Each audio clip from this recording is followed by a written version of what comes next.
रक्त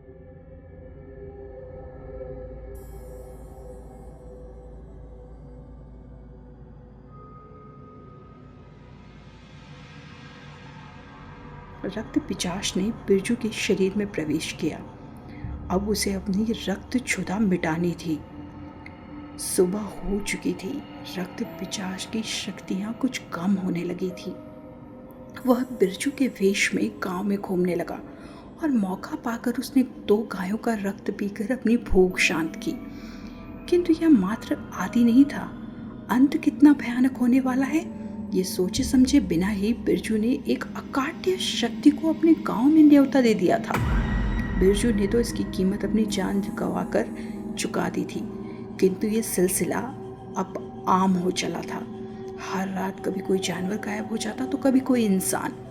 सब त्राहिमाम मच गया था। रक्त पिचाश शिकार करने के बाद और भी शक्तिशाली हो जाता था और उसकी भूख बढ़ती जा रही थी। इधर उधर गांव के लोगों को उस पर शक हो गया। वो सिर्फ रात में बाहर निकलता था और बाकी पूरा दिन अपने घर में छिपा रहता था। गांव के एक सयाने ने अपनी शक्तियों को साथ कर गांव में हो रही घटनाओं पर ध्यान केंद्रित किया। तब उसे सारा खेल समझ में आया। स्थिति नियंत्रण से बाहर हो चुकी थी। अब तक गांव के 20 लोग गायब हो चुके थे। सयाने ने अपनी शक्ति से ध्यान मग्न होकर एक ताबीज बनाया और बिरजू के घर की ओर चल पड़ा। जाने से पहले उसने अपने एक शिष्य को कुछ समझाया और फिर ईश्वर का ध्यान करके निकल पड़ा। बिरजू के घर में कदम रखते ही सयाने को जैसे जोरदार झटका लगा और वो दूर जाकर गिर पड़ा। झटका इतना जोरदार था कि उसके शरीर के एक हिस्से को लकवा मार गया। वह अभी भी अपने कार्य को करने के लिए संकल्पित था। घिसटते हुए उसने फिर से प्रवेश किया।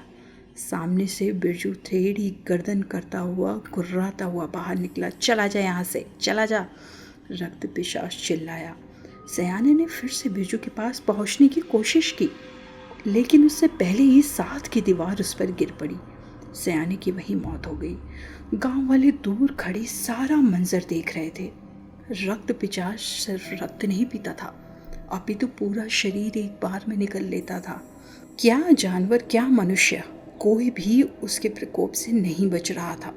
सयाने बाबा की मौत की खबर सुनते ही उनके शिष्य ने पूरे गांव को इकट्ठा किया और कहा, गुरुजी को शायद पिशाच की शक्ति का अंदाजा था, इसलिए वो मुझे एक अंतिम उपाय बताकर गए हैं। गुरुजी के अनुसार पिशाच को अब तक क्रोध आ चुका होगा। वो हम सभी की सुगंध से हमें पहचानता है। हमें ये गांव छोड़कर जहाँ भी जाएंगे वो हमारे पीछे पीछे आ जाएगा। इसलिए सबसे पहले हमें इसे इस गांव के भीतर ही बांधना होगा, ताकि जो हमारे साथ हुआ है वो किसी और के साथ ना हो। हम लोग इस जन्म में इसके प्रकोप से नहीं बच सकते। हमारे गांव से अपनी भूख मिटाने के बाद ये बाकी गांव को भी नहीं छोड़ेगा और एक एक करके सबको खा जाएगा। भाइयों, ये सिर्फ बलिदान का दिन है। हम सभी को अपनी बलि देकर इस दुनिया को बचाना होगा। ये रक्त पिशाच है, सिर्फ जिंदा मनुष्य इसका भोजन नहीं है, अपितु ये शिकार की आत्माओं का भी सेवन करता है। यह आत्माओं को अपना भोजन बना लेता है या फिर अपने पास कैद करके नरक से भी ज्यादा यातनाएं देता है। हम सभी को अपनी जान देनी होगी ताकि हम इसका भोजन ना बनने पाए। उसी रात पूरे गांव ने सामूहिक आत्महत्या कर ली। वे लोग जीना चाहते थे। असमय मृत्यु के कारण उनकी आत्माएं कभी भी तृप्त ना हो सकी और आज भी वहीं भटक रही हैं। अपने घरों के आंगन, अपने घरों का मोह, अपने खेतों का मोह उन्हें आज भी कुलधरा से बांधे हुए है। पिशाच ने एक एक करके गांव के सभी लोगों को अपना शिकार बना लिया था। उसकी भूख और क्रोध की सीमा बढ़ती जा रही थी। बिरजू के शरीर को छोड़ पिशाच अब अपने वास्तविक रूप में आ गया था। वह धूल और धुएं के गुब्बार की तरह एक घर से दूसरे घर घूमता रहता, किंतु उसे कोई भी जीवित मानव नहीं दिखा। अंत में लंबे समय तक जब उसे कोई शिकार नहीं मिला तो वह सुप्त अवस्था में पहुंच गया।